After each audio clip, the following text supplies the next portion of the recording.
All right, we're going to go ahead and get started. For everyone on Zoom, this is a hybrid event, so I've got people in the lobby here, and then for everyone on Zoom, we are monitoring the chat. So if you have questions, feel free to drop them in the chat or unmute yourself. And then for everyone here in the lobby, if you have questions, just interrupt me. I don't mind at all. Actually, I like it because these programs are, it's a lot of information. So we're going to go ahead and get started here. Thanks everybody for attending today. We're going to be doing a very high level, I like to call this our 35,000 foot overview of the SBIR and STTR programs. If we were to do an in-depth overview, it would take probably several weeks, and that's why we have our accelerators. So this is just a very, very high level overview to introduce you to the programs and talk a little bit about what they are and why you should be interested in them. My name is Dana Catron. I have many different titles here at Arrowhead, but for the purposes of today, I am the SBIR Program Director. And so again, please interrupt me either via chat or unmute yourself or here in the audience if you have any questions. And we'll go ahead and get started. Okay, so the purpose of today's workshop is, again, to provide a very high level overview of the SBIR STTR programs. So I'll be going over the programs a little bit. Also the proposal process, that's kind of the key component of if you're going to submit an SBIR, you are going to do it via a proposal. And then lastly, I'll provide an overview of the New Mexico FAST program here at Arrowhead Center and how we can help you submit a strong proposal. So the SBIR and STTR programs, what are they? SBIR stands for Small Business Innovation Research, and STTR stands for the Small Business Technology Transfer Programs. We often call these sister programs. They're very, very similar, but there are some key differences that we will cover here in a little bit. And really, these programs were designed to help startups and small businesses transform their high-risk, high-impact technologies into marketable products and services that solve problems. So the end goal of these programs is commercializing a technology or product and getting it into the market. These goals are the goals of both programs. So to meet the federal R&D needs of the government by providing research dollars to small businesses. Number two is to increase private sector commercialization of innovations derived from federal R&D funding. Three, the government's very interested in stimulating technological innovation, and one of the best mechanisms to do this is through small businesses.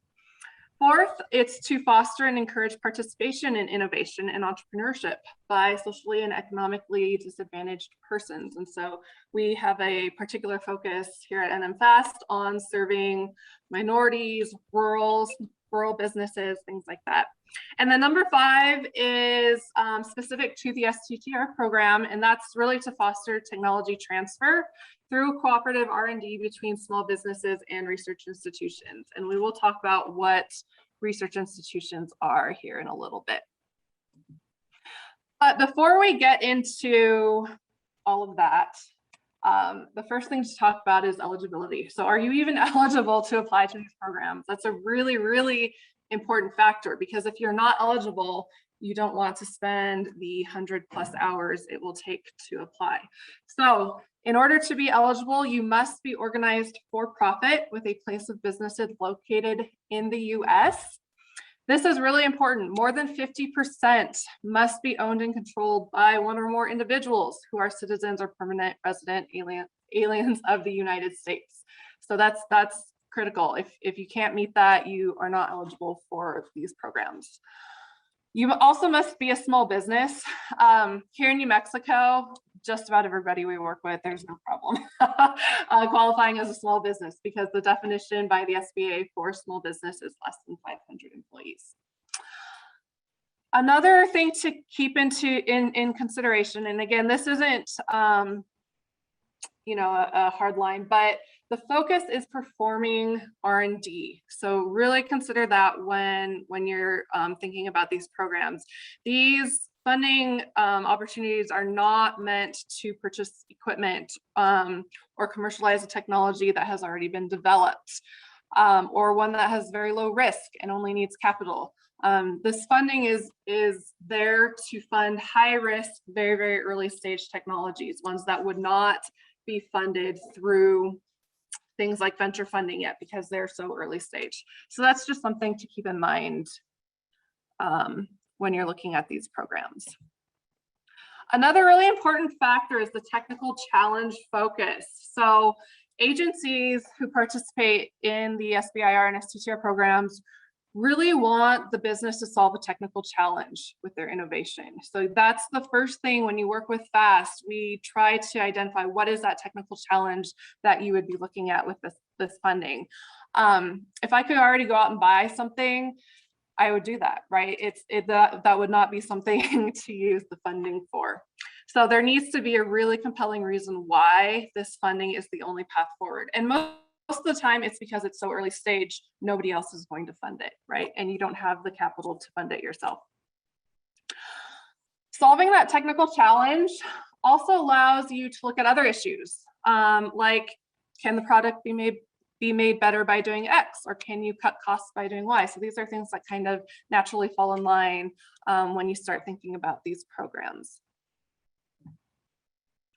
So getting into some of the specifics of the programs and why you should consider it. We always talk about these as the best and really one of the only sources of early stage capital for small businesses. Number one, it's equity-free investment in your company. You don't have to pay that money back, which is great. Number two, it allows you to demonstrate the feasibility of your idea. So again, there aren't a lot of funding mechanisms that will allow you to do that. Number three, it allows you to start building a team and building your company for success. So a huge component of putting these proposals together is a strong team. So we get you into that mindset very, very early on. Number four, it will help you provide due diligence for follow-on funding. And so we work with a lot of angel investors and venture capitalists, and they really like to see SBIR when somebody comes to them looking for investment, because that's the government has already invested in your technology. So somebody's already backing what you're doing. Number five, it allows you to map your product and value proposition to your intended customer. Commercialization and customers market, all of that was not as important 5 to 10 years ago as it is now in the phase one. Now, agencies really like to see you, and they require you to think about your commercialization plan and how are you going to get this into the market very early on. Number six, it reduces your need to self-fund your R&D, which can be very, very expensive. So this is a great mechanism to do that. Number seven is IP and data rights. We'll talk about that a little bit more in one of the next slides.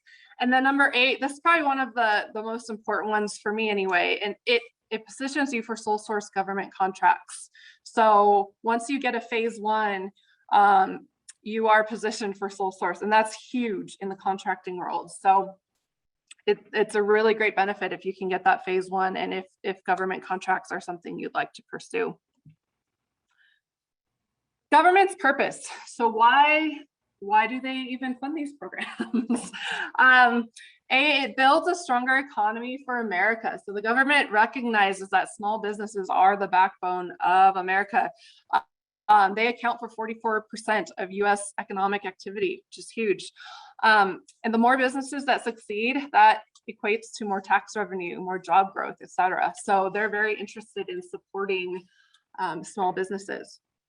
It also helps to build a stronger innovation pipeline. So small businesses produce 16 times more patents per employee than large businesses. They also employ almost 40% of America's scientists and engineers. So a lot of the human capital is located in small businesses, and so it makes sense to fund them. So going into the programs a little bit more deeply. Again, SBIR and STTR are often considered sister programs. SBIR and STTR, I should say, they both support R&D and financing of innovative technologies. For SBIR, it's about a $3.8 billion annual set aside. And this comes from 3.2% of the extramural research budget for all agencies with a budget greater than 100 million per year. And so what that means is if an agency's budget falls between that $100 million mark, they do not have to participate in these programs anymore. And if an agency that is not participating currently, if their budget goes over that $100 million mark, they will be required to participate in these programs. Again, the STTR program, very, very similar to SBIR. We'll talk about the differences here in a little bit. Basically for STTR, it's 0.45% of the extramural research budget for agencies with a budget greater than 1 billion per year. So there are fewer agencies that participate in STTR, and that equates to about $518 million per year as the set aside for that program. Something to remember, the small business is always the applicant and awardee. So when we start talking about STTR and partnering with a research institution, the research institution will never be the applicant or the awardee. The small business is always the applicant and the awardee. And these two programs collectively equate to about 7,000 new awards every year. So it's a pretty big and robust program. So kind of going into some of the differences between the two. These are really critical. So if you're interested in STTR, pay attention, and we're happy to answer any questions you may have about this. But the first is the partnering requirement. This is the biggest difference between these two programs. In SBIR, you're permitted to partner. So you can, if you want to contract with somebody, you're allowed to do that, but you're not required to. With STTR, you have to partner with a research institution. And research institutions are institutions like universities, like national labs, entities like that. The PI, there are some differences as well. So for SBIR, the primary employment must be with the small business. So this gets a little tricky when people going after an SBIR say they want to partner with a university and work with the faculty. It gets a little bit tricky because that faculty member, if they are PI, has to be over 50% with the small business. In STTR, there's a little bit more flexibility. The PI may be employed by either the research institution partner or the small business. So if you are wanting to work with a university, a lab, we generally try to drive businesses towards STTR. It's a little bit easier. The work requirement, again, with SBIR, you can outsource up to 33% on a phase 1 and 50% on a phase 2. With STTR, you have to allocate at least 30% to that research institution partner.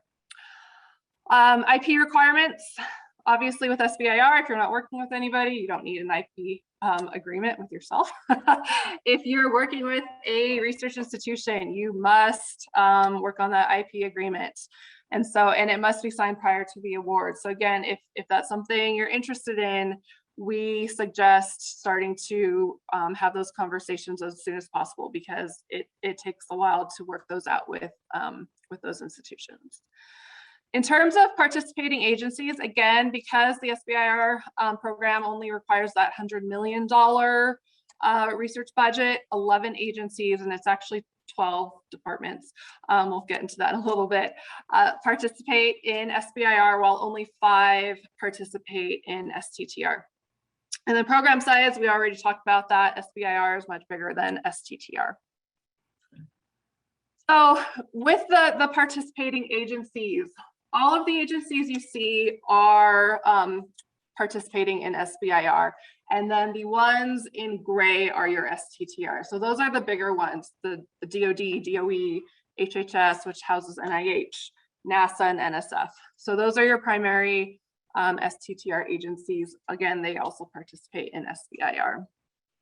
And then the point of confusion with the Department of Commerce, there are 2 very separate and distinct SBIR programs under that. That's NIST and NOAA. So that's kind of confusing to some people too. We talk about 11 agencies, but really 12 different programs.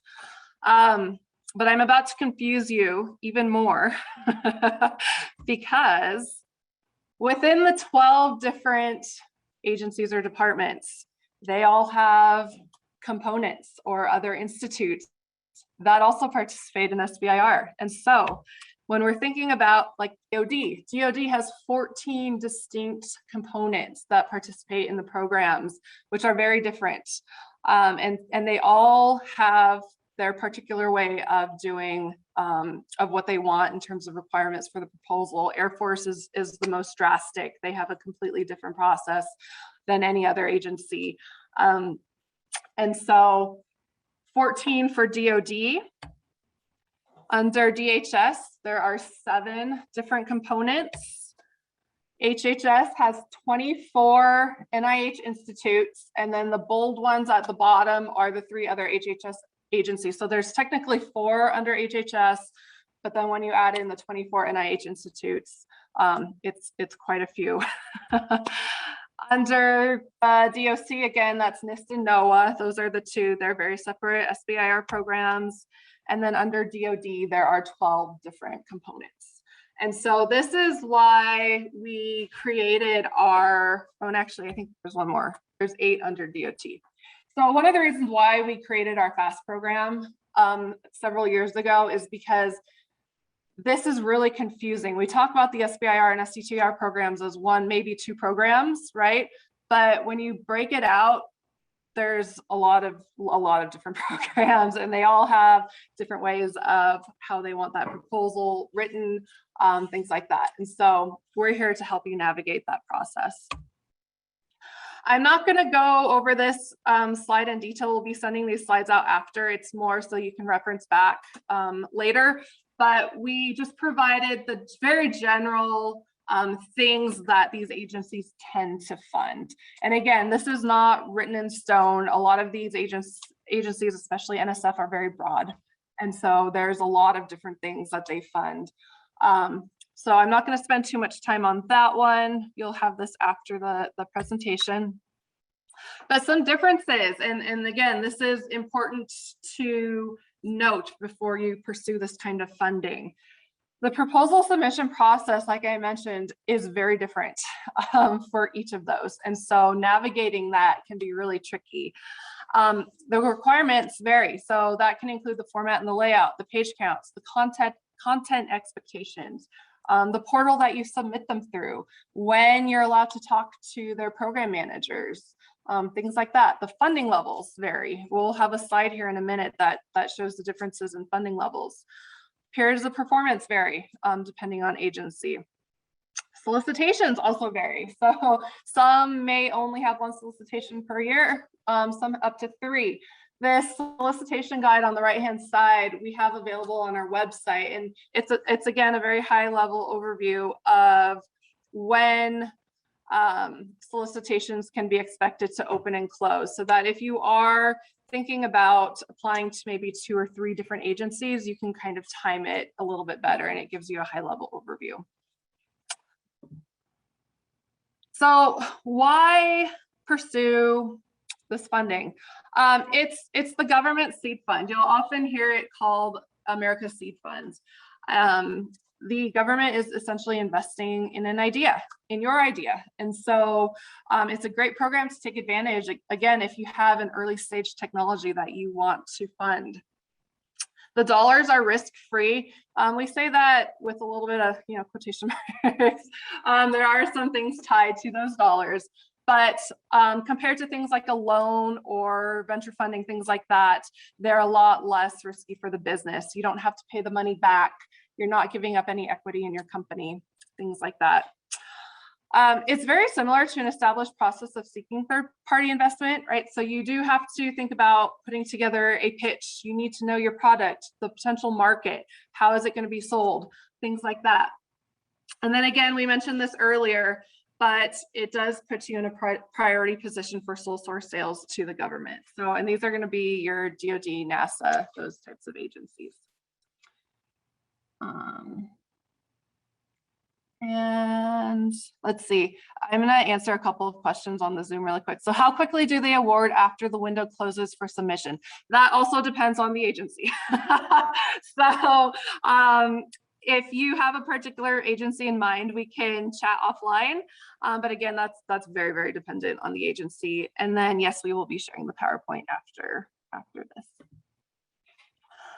Another thing we like to bring up is grants versus contracts. So these are the two funding mechanisms that SBIR and STTR use to use these awards.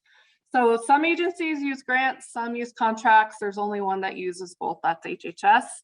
But basically grants, they're going to be much less specific topics. So like NSF, they've got very broad areas that they fund. As long as you fit within one of those areas, they're interested in what you're doing, right?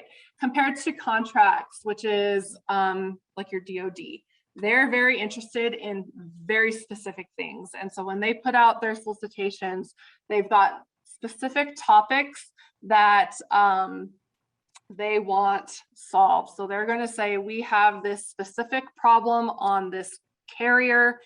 Can your technology solve that? And if your technology cannot fit within that topic, we do not recommend applying because you will not get the funding. It has to fit. With grants, it's very flexible compared to contracts because they're providing funds to support a public purpose versus grants or contracts, which are a binding agreement. So important to note that. In grants, the PI has a lot more freedom in defining the scope of work versus contracts, where the scope of work is usually pretty inflexible. And to that same note, you've got more flexibility in the use of funds with grants, whereas contracts, they're going to be, your payments are based on deliverables and milestones with more fiscal requirements. So they're a lot more stringent is kind of the takeaway for that. Grants require best efforts in research, while contracts require the delivery of promised goods. This is a big one for when you are putting your proposal package together. So with grants, the questions and answers about the solicitation are usually not made public. So those are between you and the agency, whereas contracts, the questions and answers about solicitations must be made public. And there are very specific times when you're allowed to talk to program managers. So that's something really important to remember too. And then going back to scope of work, with grants, you would define the scope of work. With contracts, the government's going to do that for you. And then this again, I don't think we really need to cover this. This is more so if you want to go back later, it shows the contract agencies versus the granting agencies. And then again, HHS is the only agency that does both. So kind of going, and again, I'm not going to go line by line. This is more as a reference point if you'd like to go back. But we put together this chart to kind of show you the phase 1 and phase 2 award amounts and the periods of performance for each agency.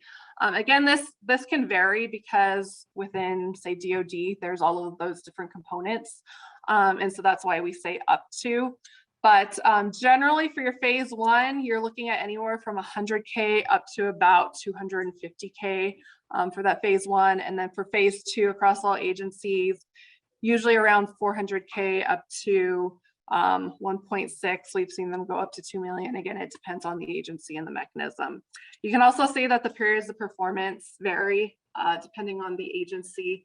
And then that last column, we just added and it shows the total program funding. So you can get a sense of how big those agencies are. So DoD, clearly the biggest with 2.29 billion that they inject into these funds every year.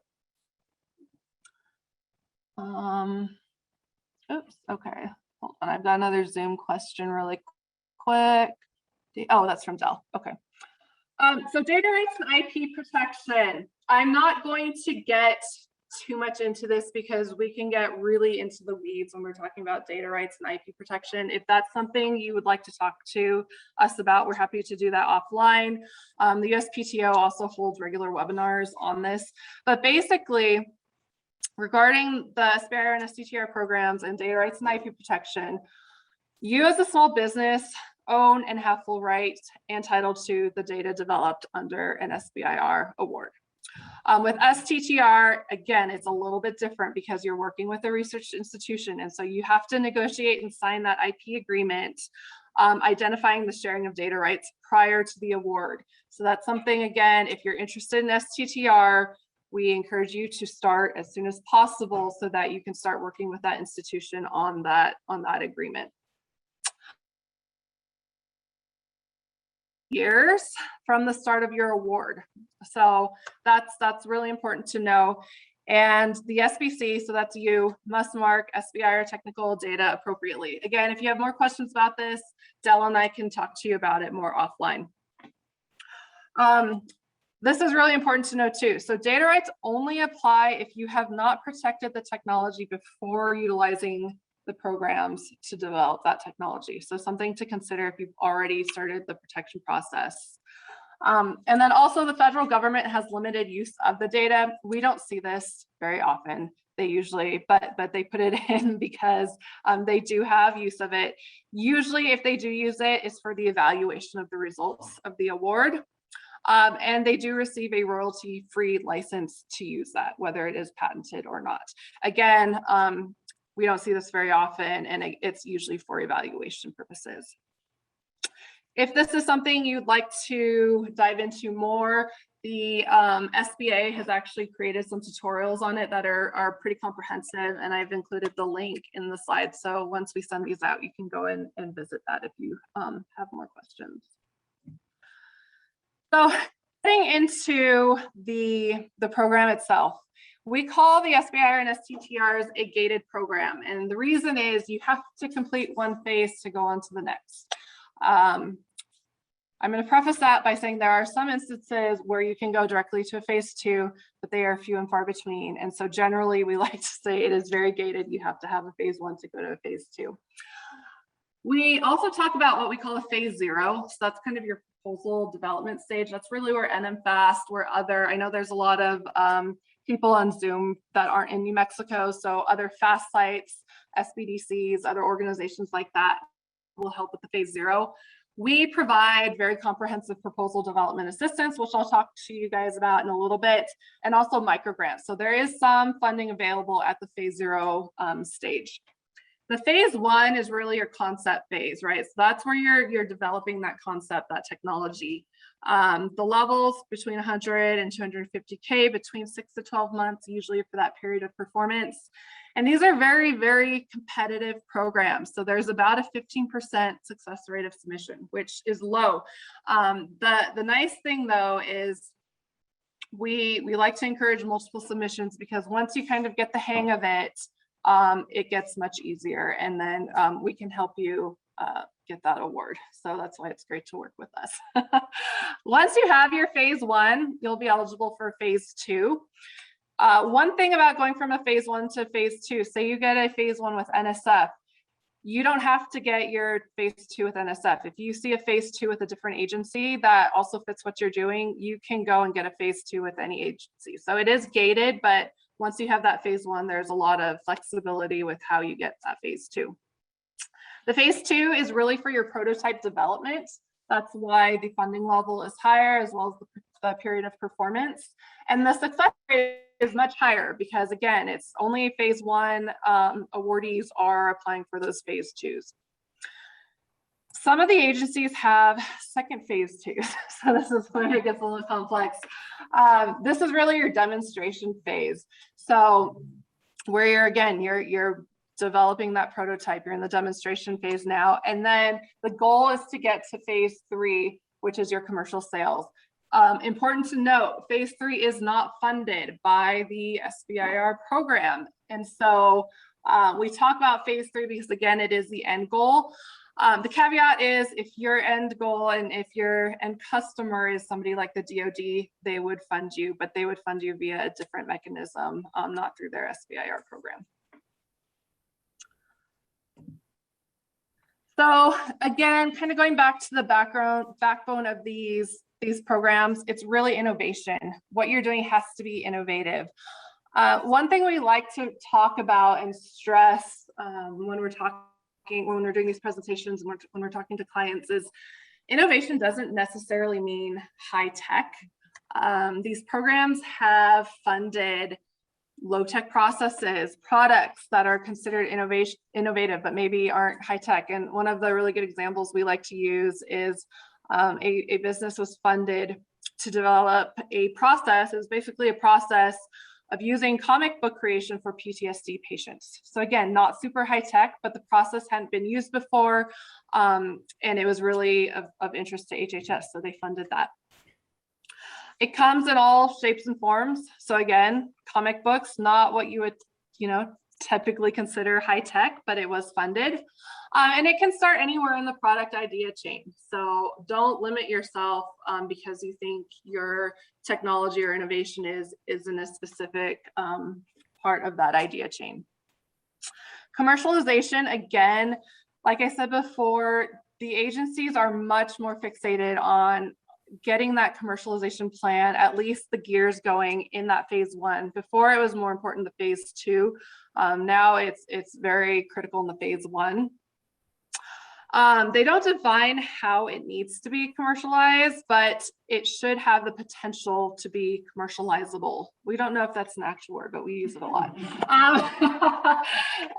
So does your innovation have that potential to become commercializable?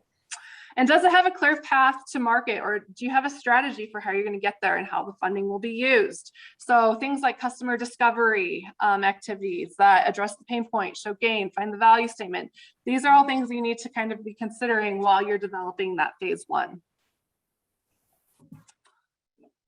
Some key questions to establish commercial viability. Again, we added this slide more recently because we see it so much in the phase 1s now.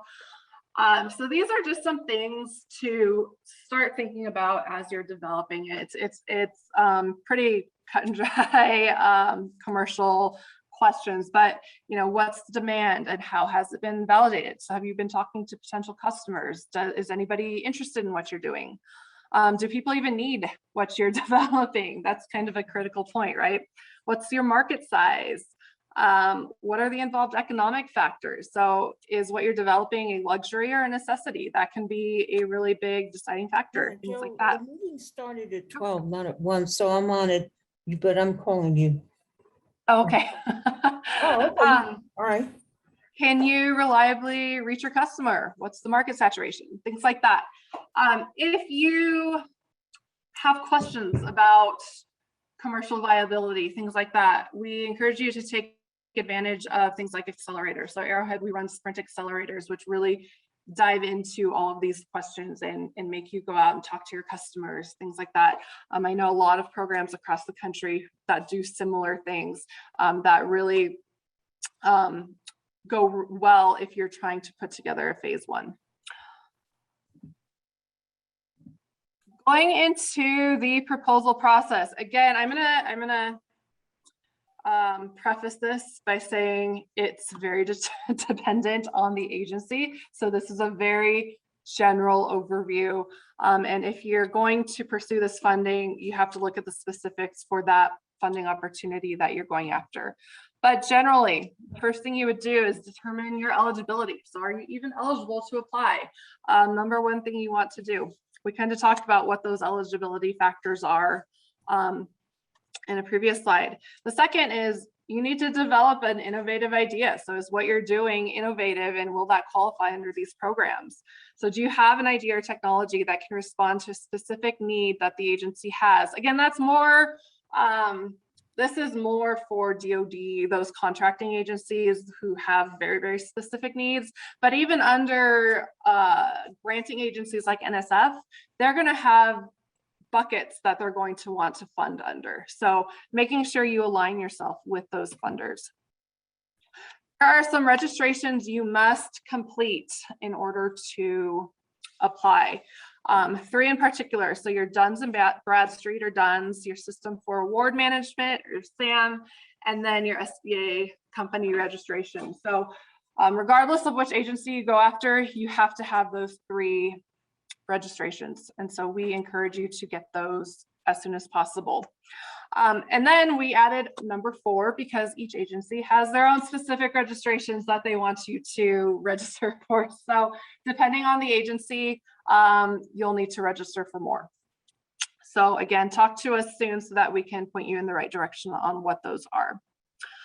And then you want to determine your topic fit and talk to the agency. So the solicitation, regardless of the agency, will have what their priority problems are, what they want to fund, things like that. So read the solicitation and then read it again, and then probably read it again, just so you have a really thorough understanding of what it is they're looking for and what it is you need to prepare. They're always going to be interested in solutions, even if it's not the approach that they want. And so they're very open to hearing about your solutions. And we've established over the last several years really great working relationships with all of the program managers at all of the agencies. And so if you want to talk to them, again, reach out to us and we can get you connected to those program managers. They're human, you know, they are tied to a federal agency, but they love to talk to small businesses about what they're doing. And that will give you a really good example of, you know, is what you're doing a fit with their programs. After you do all that, you're probably ready to start putting your proposal package together. Again, this differs depending on the agency. Some of them have even gotten rid of proposal packages. Some of them have requirements, like DOE requires a letter of intent before that you can even put together a proposal package. So again, research or talk to us about what those specifics are before you get started. But generally, you can expect to put some kind of technical proposal together, the narrative. You'll need resumes of your team, key personnel, PI, things like that. Facilities is usually big for these. Obviously, you will need a budget. And then again, for every agency, they will require additional documents depending on the agency. And then probably one of the most important things that we encourage businesses to do is to carry a third-party reviewer to review your proposal prior to the deadline. So give them time to review. We provide, again, funding to pay reviewers to review your proposals. We also review them in-house. And so several of our service providers actually review SBIR and STTR proposals for the agencies. So it's very advantageous to take advantage of that so that you can get that third-party review and they can identify any holes, gaps, things in your proposal. After you do that, you submit. We always say at least one day before. These platforms are notorious for getting overloaded the day the proposal is due and then crashing, and the agencies don't really care. If your proposal does not get turned in time, that's it. You're not getting it in for that solicitation, even if their platform is the one that crashes. So keep that in mind, submit early, and then you get to wait. Depending again on the agency, you can expect to wait anywhere from 3 to 6 months to hear back on if that proposal was awarded. This next slide is again a very general overview, timeline process of what you can expect if you decide to pursue this type of funding. And this was developed specifically for our program. This is kind of how we guide our clients through. Again, it depends on the agency because some agencies require additional things, and we do need to update this for agencies like NSF now, which require a project pitch, things like that. But generally, there are a lot of different steps involved in putting one of these proposal packages together.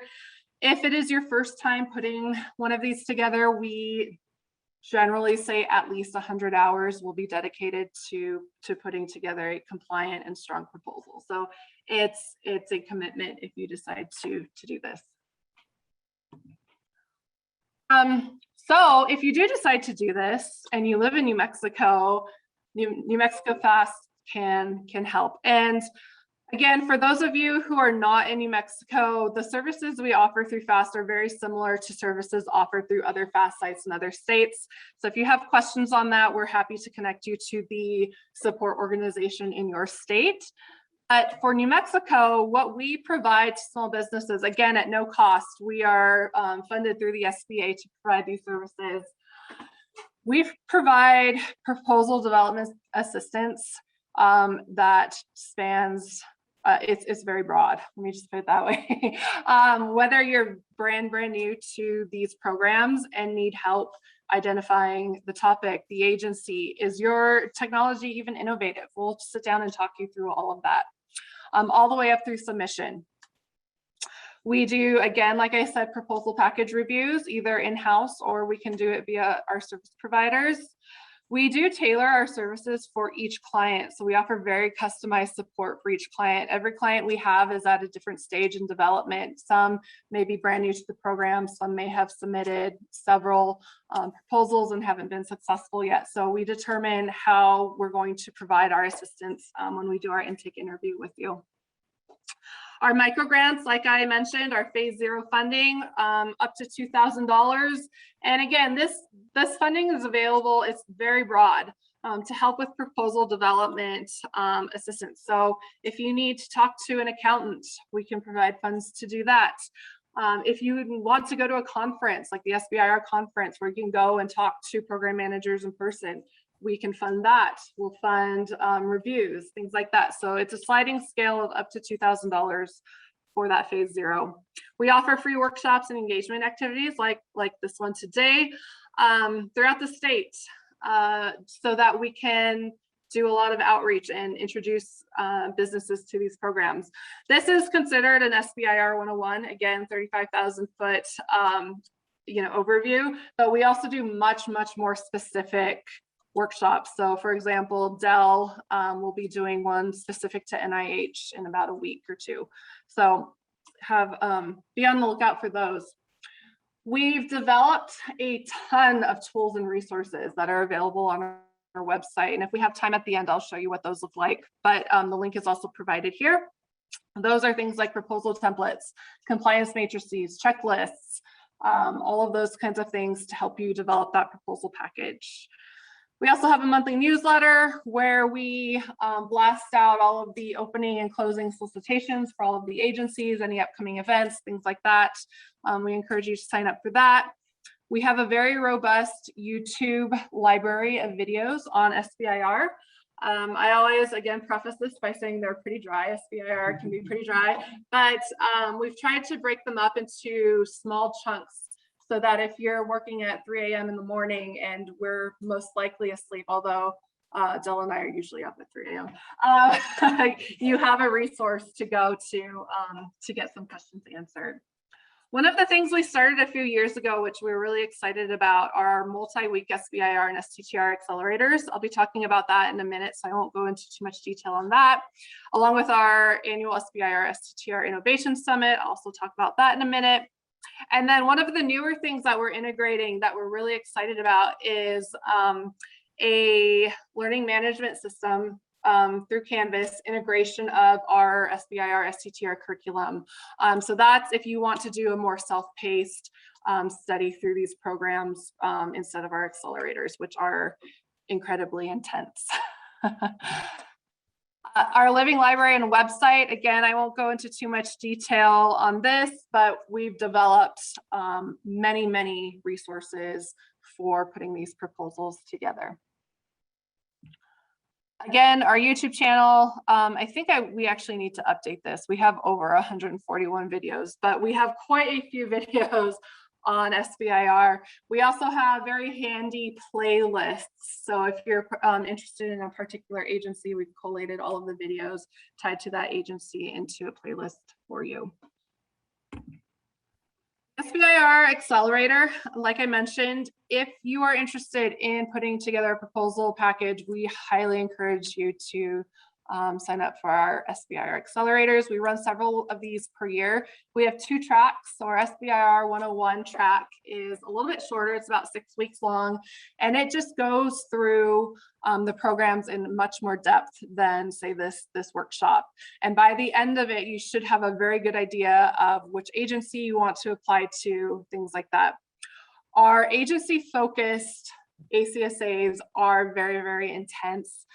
You can expect to be spending a lot of time. It's a pretty big commitment to participate in one, but by the time you finish, and it's a 12-week long accelerator, you will be submitting a full proposal package, and you can come into the accelerator and not even have your registrations. So again, very intense, but within those 12 weeks, you're putting together that entire package. So in summary, what do? We do a lot of things, everything tied to SBIR. We assist in identifying the appropriate agency or agencies and topic areas for your innovation. And again, we work with you one-on-one to do that. We provide how-to information on how to do the registrations, how to submit, how to reach out to the program manager, all of those different things. We will guide you every step of the way through your proposal preparation process. So again, it's very, it's a commitment on your end to put one of these together, but we'll be there with you through all of the pain of that.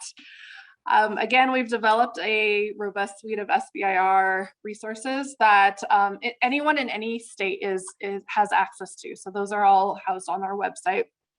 And then we do reviews of proposal drafts, provide feedback, meet with you again as much as you need. And then again, we do offer those micro grants for that phase 0 funding. Really quick, I just want to end by talking about our upcoming New Mexico SBIR STTR Innovation Summit. We are holding this virtually again this year because of the unknowns with COVID, but it will be held December 15th from 8:30 to 4:30 Mountain Time. And it's going to be a full day of panels, presentations. One of the best things to take advantage of with this event is the ability to have one-on-one meetings with program managers. So we have several agencies who will be participating this year who will have one-on-ones available, so you can go and actually talk to them. We'll also have lots of different booths from other support organizations like PTAC, who can help with contracting, the national labs, with the agencies themselves. So it's a great event to take advantage of. Registration is free, and the link is on the slide. So again, when we send this out, you can access that, and I'll also include it in the email. And that is the end of our very, again, high level SBIR presentation. We're happy to answer any questions. And then if you have more, if this is something you're interested in, I encourage you to reach out to us so we can schedule an offline meeting to really go through your specific technology and interest in the program. So are there any questions? Yeah. Yep.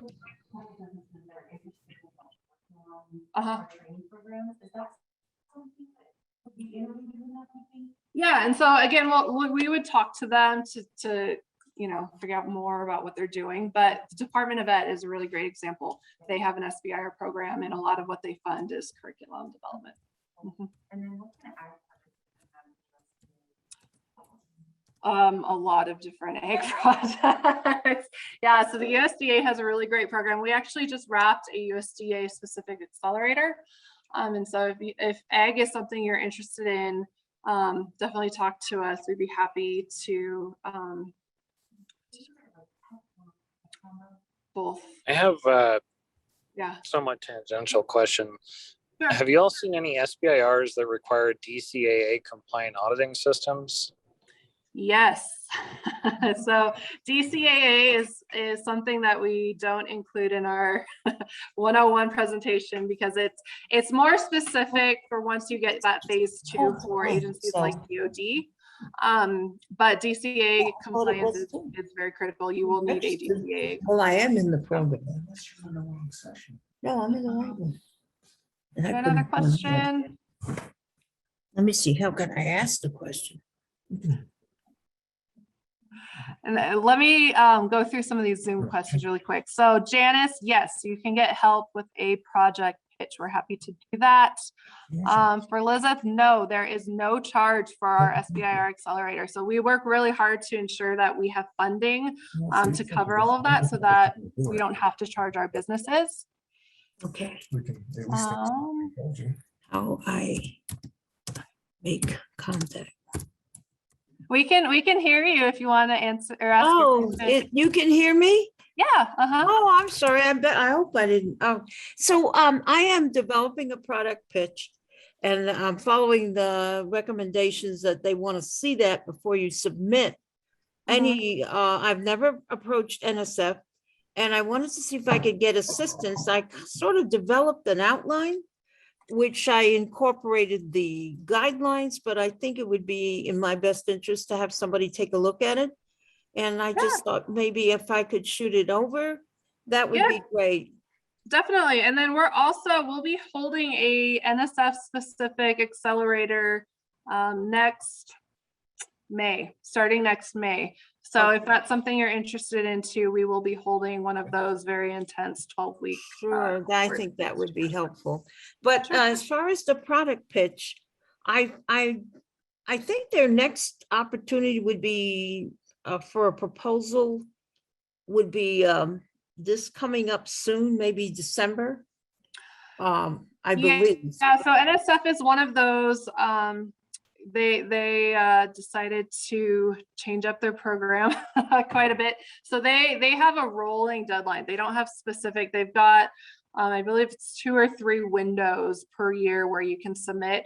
The caveat to that is you must have an accepted project pitch first before you're invited to submit the full proposal. Yeah. Okay. So I think I would need assistance with that. So if you would let me know how to start that process, I am working on it, almost finished.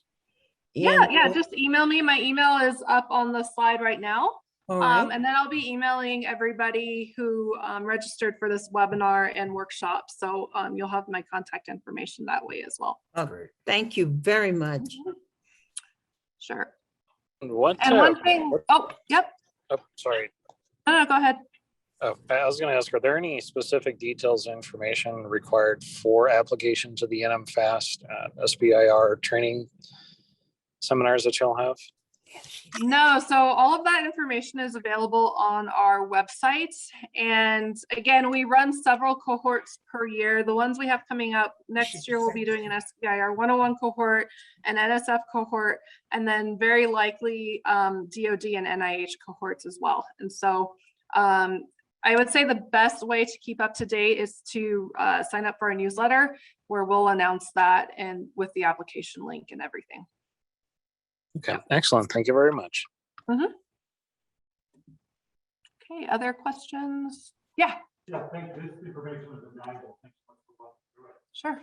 For New Mexico companies, and beyond what you shared, any best practices and further recommendations in terms of for folks that have put together super competitive or awarded proposals for phase 1? Sure. So one of the biggest things, and it's, we laugh about it, but it's really critical, is reading the instructions. It's the #1 reason proposals will be thrown out is somebody went 11 pages when the page limit was 10, or they didn't format correctly, or things like that. So #1 is just turn in a compliant proposal package. And again, that's why we've developed all of these resources to make sure you can double and triple check everything before you submit, to make sure you at least won't get thrown out for a technicality. Other things is really making sure you're aligned with the agency, right? So make sure that what you're proposing is something they would want to fund. And another thing is talking to them. This is something that not enough people take advantage of, because it can be really intimidating to reach out to a federal program manager, right? But they want to talk to you. They want to, talk about what you're doing. And so they can give you a very, very good idea of, is what you're proposing fundable? And if it's not, they often say, well, maybe if you tweak it and think about doing this, you can go ahead and make those pivots and submit a more, a stronger proposal package. So, yeah. But again, happy to sit down and talk more. One other question. Yeah. I did see last year that in lieu of COVID, there was some flexibility on the side in terms of some of the traditional times when you could submit. And it seemed like they had some open windows that if you submitted to do it, related. That's still the case, or they're going to return back to normal? I think they're starting to return back more to norm. So NIH is back on their regular solicitation schedule. If you look at our solicitation card, and actually we've got some in the back, those need to be updated, but it gives you an idea of when those windows are. And then again, if you look at our social media, I would say social media is a really great place. Stephanie posts multiple times a week. Whenever an agency changes anything, it goes straight to our social media channels and we blast that out. So that's a really great source of, the most up-to-date information. And then monthly, on the first of every month, we send out that newsletter with any changes, any updates to all of the agencies. Yep. Mm-hmm. Any other questions? Okay. Question. Oh, yeah. Do you have other examples of different companies that have gone through your program, or are you able to share? Sure. And actually, is Dell still on? He might be a better person. He just finished up again that USDA cohort. So Dell Mackey, I think he's on here, runs all of our accelerator cohorts. So he is the one that you would be working one-on-one with. But we do. And one of the things I would say too, and this is not to discourage anybody from applying, you probably won't get the funding on your first try. It's very rare.